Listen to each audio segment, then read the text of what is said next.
যেখান থেকে যা খুশি ভালো লাগলো কিনে নিয়ে চলে আসলাম বাড়ি।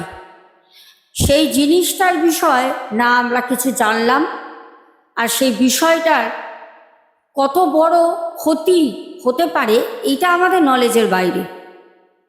এমনই তিনটে ঘটনা আজকে আছে, জমজমাটি ভয়ঙ্কর তিনটে ঘটনা।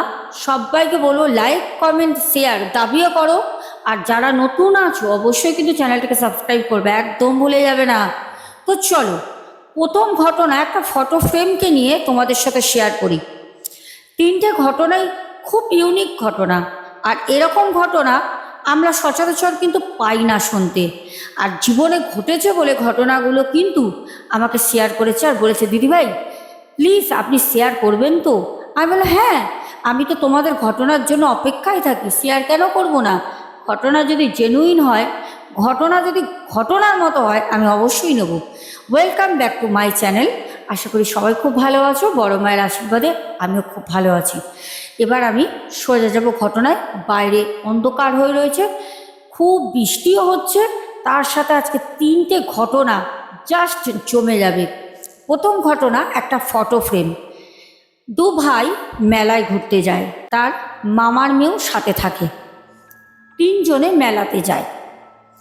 কলকাতারই মধ্যে কোনো একটি জায়গায় মেলা চলছিল। বলে, দিদি 2025-এর ঘটনা।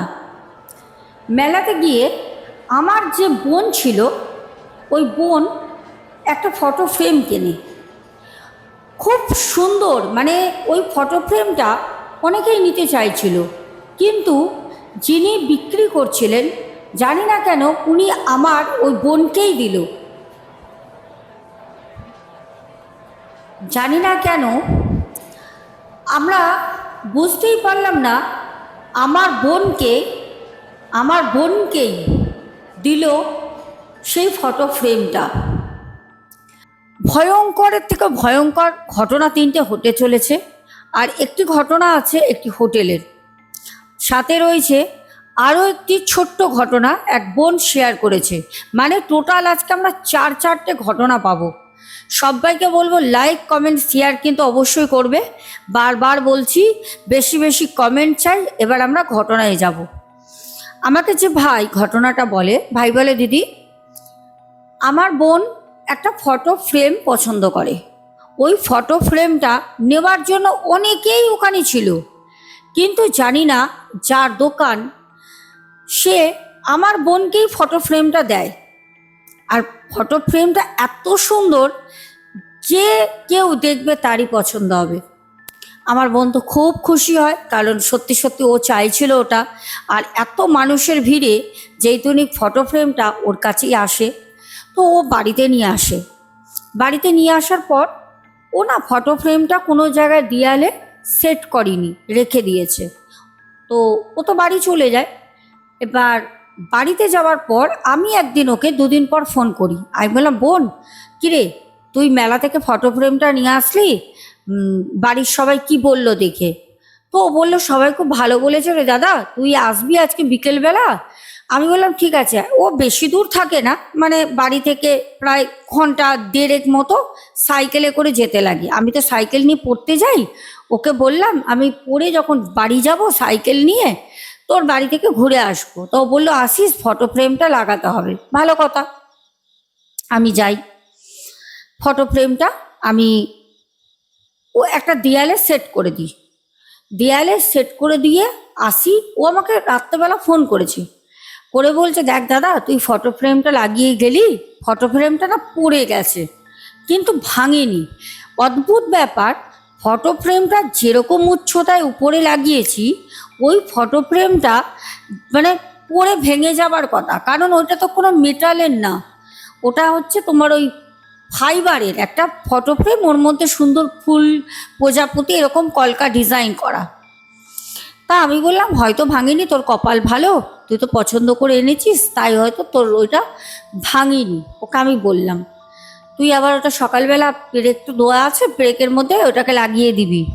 বললো ঠিক আছে। সকালবেলা ও ব্রেকে লাগায়, স্কুলে যায়। আমার সাথে সকালে আর কথা হয়নি। বিকালবেলা ও স্কুল থেকে এসে খুব কান্নাকাটি করছে, আমাকে ফোন করছে। আমি বললাম কি রে তুই কাঁদছিস কেন, কি হয়েছে?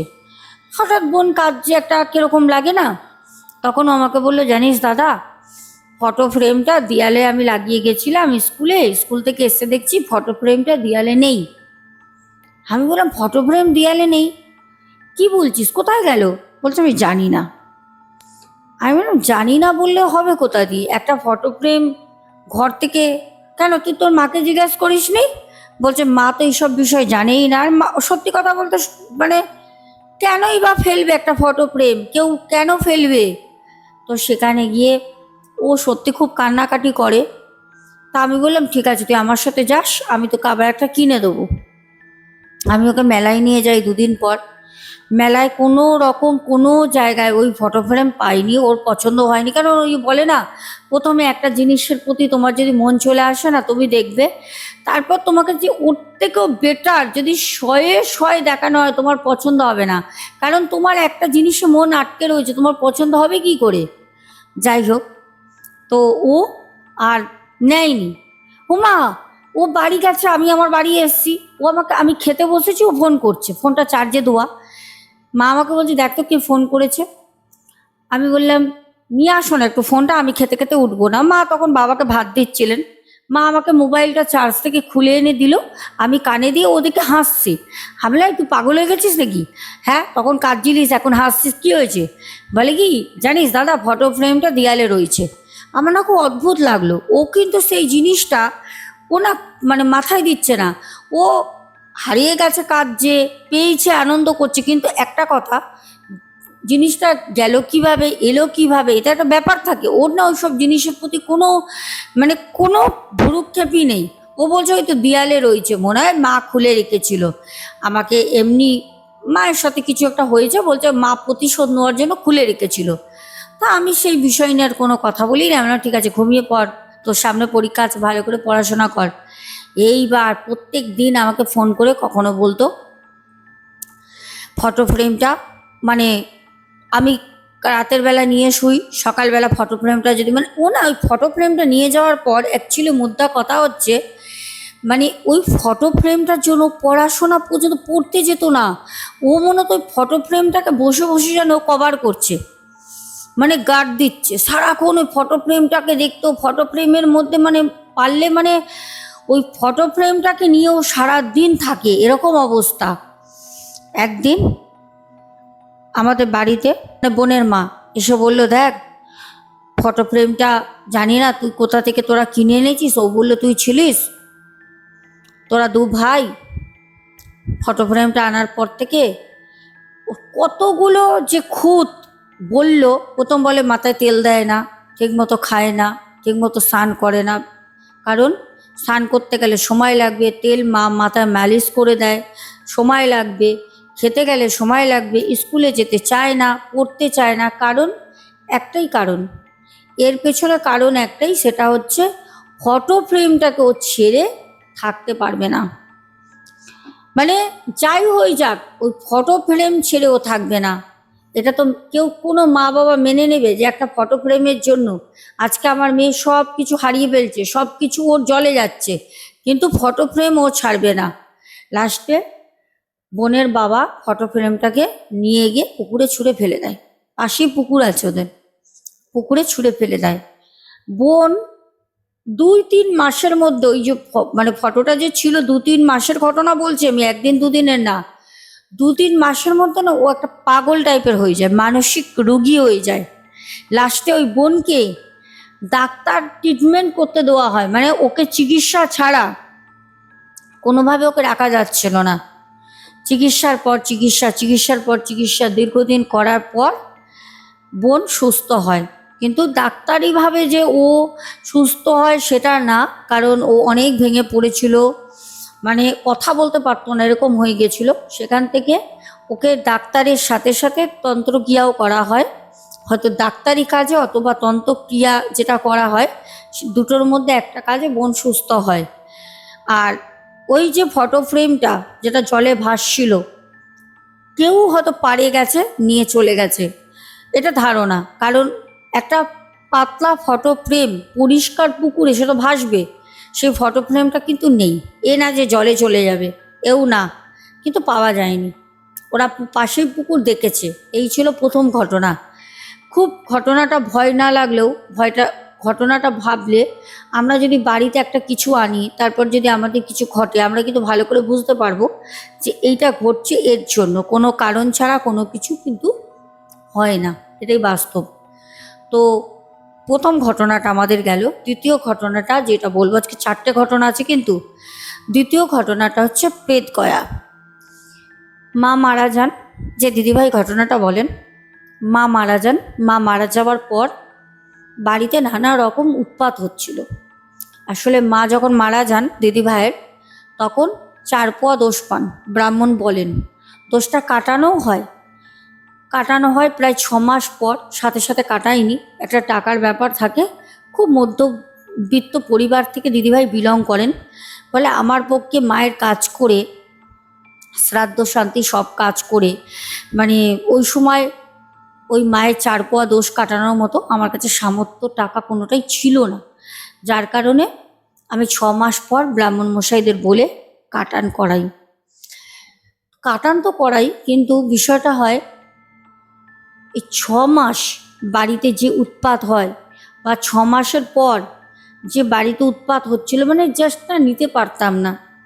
এত খারাপ পরিস্থিতি আস্তে আস্তে হয়ে যায়, আমরা নিতে পারছিলাম না। বাড়িতে ভয় দেখানো, মাকে দেখতে পেতাম মা ঘরে ঘুরছেন, মানে এরকম বাড়িতে কেউ আসতো না। এই জিনিসটা না আমাদের বাড়িতে হতো। পুরো পাড়া থেকে শুরু করে আত্মীয় স্বজনের মধ্যে সবার মধ্যে রটে গেল। আমাদের একটা সময় বাড়িতে কেউ আসতো না, আত্মীয় স্বজন না আমাদের থেকে দূরে থাকতো, বলতো তোদের বাড়ি যাব না, তোর মায়ের আত্মা এখনো ওই বাড়িতে আছে। আর এমনিতে দোষ পেলে তার আত্মা থেকেই যায়। সেই যে কি জ্বালার মধ্যে ভুগেছি, কি যে জ্বালা গেছে কয়দিন, মানে কাউকে বলে বোঝানোর মতো না, ধারণার বাইরে।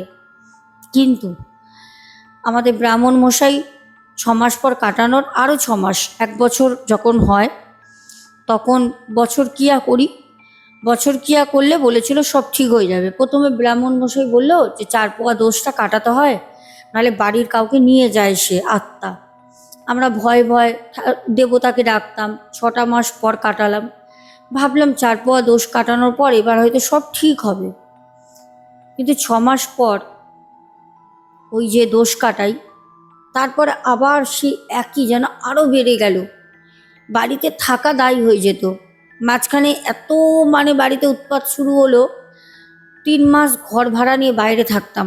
ওই ঘর ওরকম তালা দেওয়া, পাড়ার লোক কিছু ভালো মানুষ তো থাকে, সবাই বলল তোরা বাড়িটা ওরকমভাবে বন্ধ করে যাস না। আমার দাদা বিয়ে করেছে, ও বউ নিয়ে বাইরেই থাকে, আমি আর মা থাকতাম। আমাকে বলল যাস না, বাড়িটা আরও খারাপ হয়ে যাবে।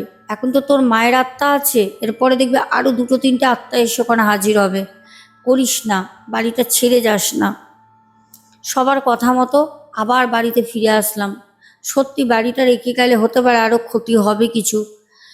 আসলাম, মানে কিভাবে যে জীবন কাটছে আমার, আমি বলে বোঝাতে পারবো না। দিদিভাই বলছেন ম্যাডাম আমি মানে একটা সময় না পুরো মানসিক রোগী হয়ে যাচ্ছি, মানে আমার আর শরীর দিচ্ছে না, মানে আমি মন মানসিকতা শারীরিকভাবে অর্থনৈতিক দিক থেকে পুরো ডাউন হয়ে যাচ্ছি। আর এগুলো হয়। দিদিভাই বলেন ব্রাহ্মণ মশাইকে বললাম, ব্রাহ্মণ মশাই বলল তুই একটা কাজ কর, তোর দাদাকে বল বুদ্ধ গয়ায় গিয়ে একটু মায়ের জন্য দান করে আসতে, মানে পেট গয়া যেটা। তো দাদার সাথে যোগাযোগ করলাম। বৌদি অতটা সদ্ভাব নেই, পছন্দ করে না আমাদের সাথে দাদা কথা বলুক, কিন্তু দাদা কথা বলেন। তো বলতে তখন বলল ঠিক আছে। সত্যি কথা বলতে আমি, বিশ্বাস করবেন কি না জানি না ম্যাডাম, দাদা আসলো, দাদাকে নিয়ে আমি গেলাম প্রেতগয়ায় গিয়ে ওখানে মায়ের নামে পিণ্ডদান করলাম। পিণ্ডদান করে আমি বাড়ি আসলাম। আসার পর একটা স্বস্তির নিঃশ্বাস নিলাম যে এইবার হয়তো আমি শান্তিতে থাকবো। আমি বাড়িতে মেশিনে সেলাই করতাম, সায়া, ব্লাউজ, রুমাল, মেয়েদের পোশাক, চুড়িদার, এসব। ওটাই ছিল আমার অর্থনৈতিক সাইড বলা যায়। তো সত্যি কথা বলতে বাড়িতে না উৎপাত আরও বেড়ে গেল। আমি বুঝতে পারছি না আমি করবোটা কি।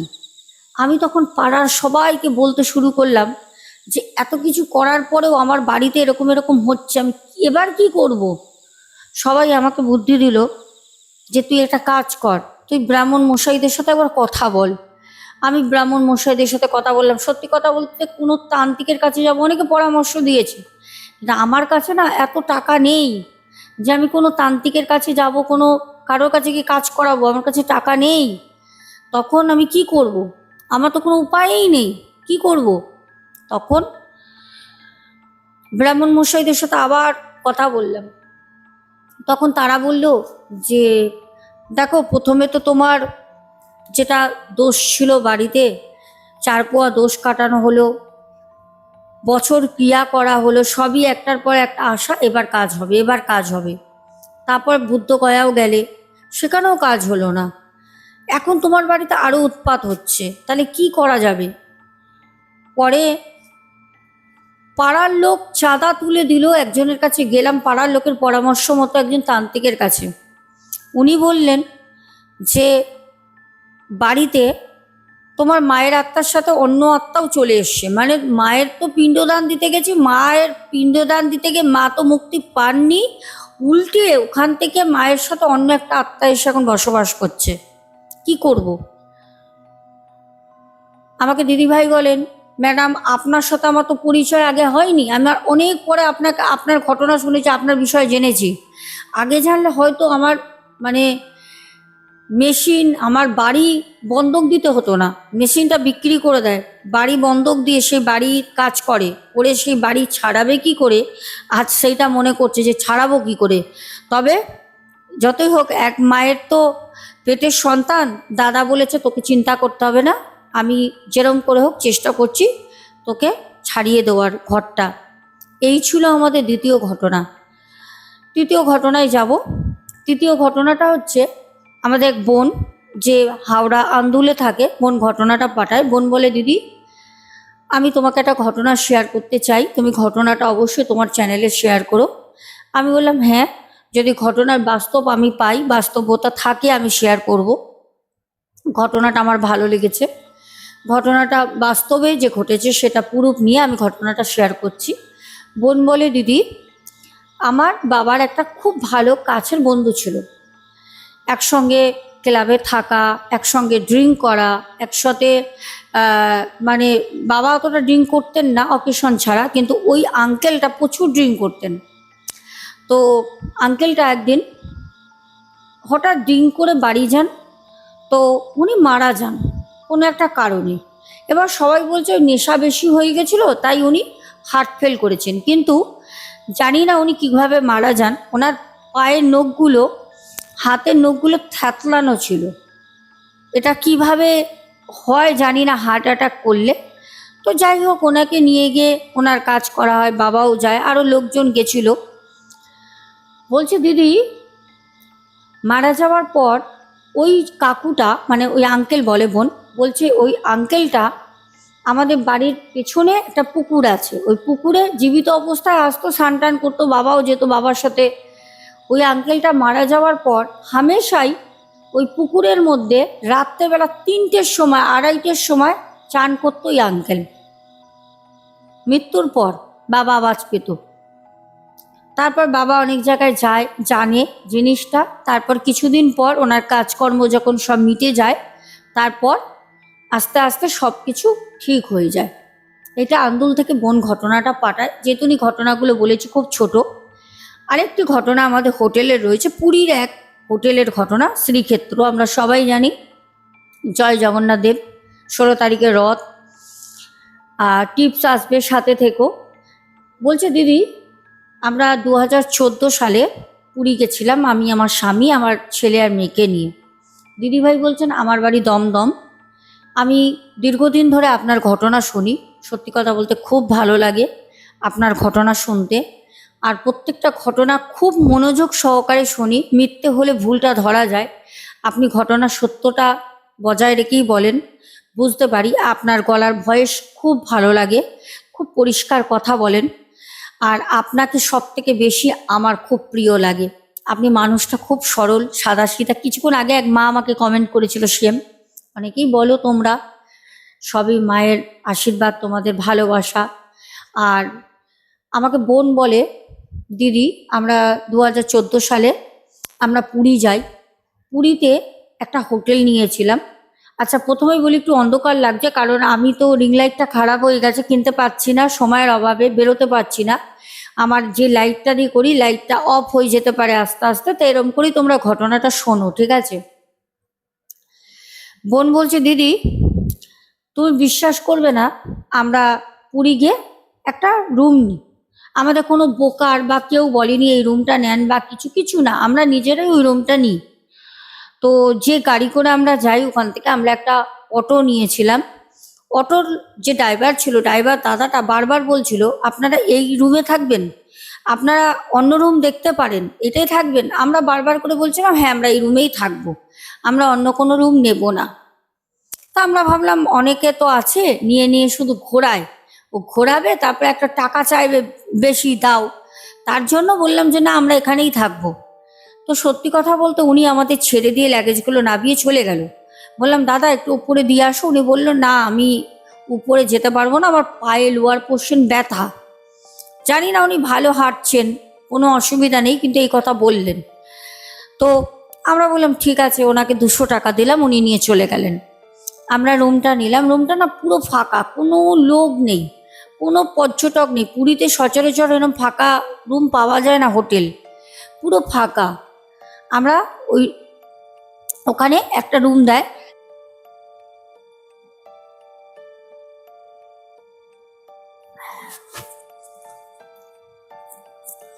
আমরা নিজে থেকেই ওই রুমটা থাকি, ঠিক আছে?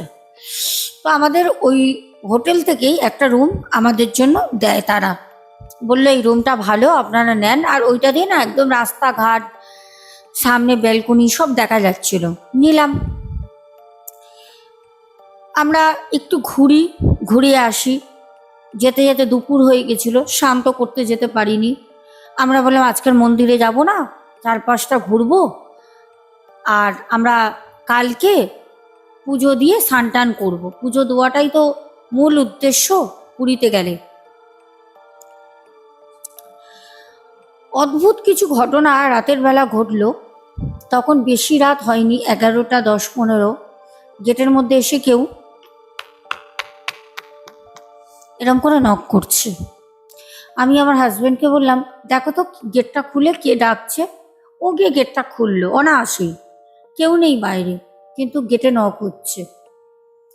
আমরা সত্যি কথা বলতে ভয়ই পাই, কারণ আমরা এরকম ঘটনা অনেক শুনি যে এরকম হোটেলে এটা হয় সেটা হয়। আর প্রথম থেকে না একটা খটকা ছিল, ওই যে গাড়ি চালক যে আমাদের এনেছিল উনি বারবার বলছিল এই হোটেলে থাকবেন, এই হোটেলে থাকবেন। প্রথম, দ্বিতীয়ত কোনো পর্যটক নেই, পুরীর মতো শ্রীক্ষেত্র, ওখানে কোনো হোটেলে লোক নেই, এটা কি সম্ভব? কিন্তু হ্যাঁ এগুলো হচ্ছিল, আমাদের সাথে হচ্ছিল। তো সেখানে একটা ভয় ভয় কাজ করছিল। তা বললো না ওখানে তো কেউ নেই। সত্যি কথা বলতে রুমে সারা রাত ঘুমাতে পারিনি, মনে হচ্ছে কেউ যেন দেয়ালের মধ্যে এরকম করে কেউ আওয়াজ করছে। সারাটা রাত একটা কান্নার, একটা মানে নাকে নাকে কাঁদলে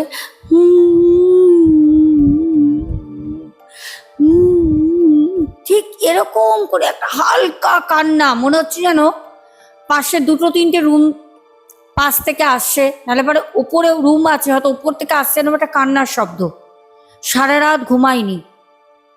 সকাল হলো 5:30 বাজে, মন্দিরে পুজো দিতে যাবো, ঘুমাইনি। স্নান টান করে রেডি হয়ে যখন নামছি, তখন হোটেলে একটি ছেলে, ও দাঁড়িয়ে ব্রাশ করছে হোটেলের গেটের সামনে। ও আমাদের দিকে না দেখছে। তো আমি বললাম ভাই রাতের বেলা বলতে যাব আমাকে, আমার হাজব্যান্ড বলে চলো তো, যত সব হাবি যাবি সকালবেলা কথা, জয় জগন্নাথ বলে চলো। ও আমাকে বলতে দিল না। আমি বললাম বলতে দিলে না কেন? বলছি কি ওরা কি কখনো বলবে, ওরা কি ডিনাই করবে? ও হ্যাঁ বলবে যে দিদি আমাদের হোটেল রুমে ভূত আছে, ওরা কি বলবে? তুমি পাগলের মতো জিজ্ঞেস করছো। আমি বললাম হ্যাঁ তাও তো ঠিক। তো ও আমাকে বলতে দিল না। আমার ভয় লাগছে আজকে রাতে কি হবে, আমার ছেলে আছে মেয়ে আছে, বলে কিচ্ছু হবে না, তুমি তো শ্রীক্ষেত্রে এসছো, জগন্নাথ দেবকে পুজো দেবে, সাথে তোমার জিনিস থাকবে, তো কিচ্ছু হবে না। আর বিশ্বাস করো দর্শক বন্ধুরা, আমাকে ওই দিদিভাই বলেন যে আমি কি বলবো, আমাকে বলছে সেদিন রাতে সত্যি কিছু হয়নি। আমি তোমাদের একটা কথা বলি এই প্রসঙ্গে, যাদের বাড়িতে, ভাবো এটা একটা গুরুত্বপূর্ণ টিপস আমি দিয়ে যাচ্ছি এই ঘটনার পরিপ্রেক্ষিতে, আমার ঘরেও আছে, আমি দেখাবো তোমাদের। যদি কোনো সময় বাড়িতে কোনো প্যারানর্মাল কোনো অ্যাক্টিভিটিস ঘটছে বা কোনো ভয় ভয় কাজ করছে, অথবা বাড়িতে বুঝতে পারছো সব কিছু ঠিক নেই, তোমার আয়ত্তের বাইরে চলে যাচ্ছে, সব কিছু তুমি না চাইতে ঘটছে, যেটা তোমার আয়ত্তে নেই, তোমার নাগালের বাইরে। পুরী তো আমরা অনেকেই যাই, প্রায় অনেকে কেন, আমরা সবাই একবার হলেও পুরী যাই, আর যারা যাওনি তাদের যাওয়া দরকার। আমি খুব রিসেন্ট পুরী যাব, আচ্ছা বলে রাখলাম। তো আমার ঘরে আছে, আমি নিয়ে আসব তাও, কারণ আমার কিছু কাছের মানুষ আছে যাদের দিতে হবে। সেটা হচ্ছে পুরীতে গেলে, পুরীতে দেখবে ঠাকুরের একটা লাঠি পাওয়া যায়, আমি তোমাদের দেখাচ্ছি 1 মিনিট। এই দেখো, এই হচ্ছে পুরী জগন্নাথ ধাম, আমাদের শ্রীক্ষেত্র থেকে আনা। এটা আমি যাইনি, আমার মা বাবা যান বছরে বছরে, আমার তো কাজের চাপে যাওয়া হয় না। তো মাকে আমি বলেছিলাম আনবে, তো পুরী থেকে এরকম একটা লাঠি বাড়িতে এনে রেখে দেবে। এটার একটা বিশেষ নাম আছে, যদিও আমার এখন মনে পড়ছে না। এইটা যদি তোমার বাড়িতে থাকে, নিয়ে এসে রাখো, তোমার বাড়িতে কত দিক থেকে বেনিফিট পাবে এটা আমি ভাষায় বলে বোঝাতে পারবো না, আমার নলেজের বাইরে। খুব কম দাম, 20 টাকা 25 টাকা 30 টাকা এরকম নেয়, বড় ছোট সব রকম পাওয়া যায়। যেরকম যার ইচ্ছা এরকম একটা লাঠি তোমরা নিয়ে আসবে পুরী থেকে, এনে তোমরা তোমাদের ঠাকুরের সিংহাসনের ডান সাইডে রেখে দেবে, ঠাকুরের সিংহাসনের ডান সাইডে রাখবে। যেরকম পুজো করো, ধূপ ধুনো দেখাও, ওরকম ধূপ ধুনো দেখাবে, পুজো দেবে, শ্রীক্ষেত্র থেকে এনে রাখবে। বাড়িতে অনেক তোমরা দিক থেকে সেফ থাকবে, অনেক নেগেটিভ অ্যাক্টিভিটিস থেকে তোমরা রেহাই পাবে। আরও একটা জিনিস তোমাদের বলে দিচ্ছি, এই দুটো টিপস আমি দিয়ে দিচ্ছি। সেটা হচ্ছে, অনেকে বলো বাড়িতে খাবার খুব কষ্ট, প্রচুর আমার কাছে ক্লায়েন্ট আসে, টাকা পয়সা নেই, খাবার কষ্ট। টাকা পয়সা অনেকের বাড়িতেই থাকে না, কষ্টের মধ্যে সংসার চলে, কিন্তু কিন্তু সচরাচর মানে অর্থ না, অ্যাকচুয়ালি অন্যের কষ্ট এটা কিন্তু হয় না, কারণ এখন মানুষ না খেয়ে থাকে না, অল্প হলে একবেলা হলেও খায়। যাদের বাড়িতে অন্যের অভাব, সবজি বলো চাল বলো, এই অন্যের অভাবকে যদি দূর করতে চাও, তাহলে অবশ্যই শ্রীক্ষেত্রতে যখন যাবে দেখবে লাল পুটলি করে ওখানে চাল, মানে যেটা অন্ন ভোগ শ্রীক্ষেত্রে বিক্রি হয়, 5 টাকা 10 টাকা করে নেয়। আমার কাছে আছে, আমি বের করব না, কারণ আমার ওটা নির্দিষ্ট একটা জায়গায় রাখা আছে। লাল চেরি কাপড়ের মধ্যে দেখবে সেলাই করা থাকে, একটা কমসে কম 10 টাকা দিয়ে বাড়িতে এনে রেখে দাও, জীবনেও তোমার কোনো দিন অন্যের অভাব হবে না। তো আজকে ঘটনার সাথে 4টে ঘটনা কেমন লাগলো, সাথে 2টো টিপস দিলাম, সবাই সাথে থেকো। আমি জানি তোমরা আমাকে দেখতে পাচ্ছ না, অন্ধকার হয়ে গেছে, তো রিং লাইট দেখি খুব তাড়াতাড়ি কিনবো, বেরোলে লাইটটা আমার গেছে তোমরা জানো। এখনের মতো আসবো, আর এখন আমি আর কমেন্ট করছি না, কেন লাইট আস্তে আস্তে পুরো অন্ধকার হয়ে যাবে, কমেন্ট আর করলাম না। সবাই খুব ভালো থেকো, বড় মায়ের আশীর্বাদ সবার মাথার উপরে থাক। কালকে বাড়িতে আমার পুজো আছে, কালকে আমাবস্যা, আজকে বিকেল থেকে আমাবস্যা লাগছে। টিপস অলরেডি এসে গেছে, টিপসগুলো দেখবে। এখনের মতো আসছি, সবাই খুব ভালো থেকো, টাটা, শুভরাত্রি।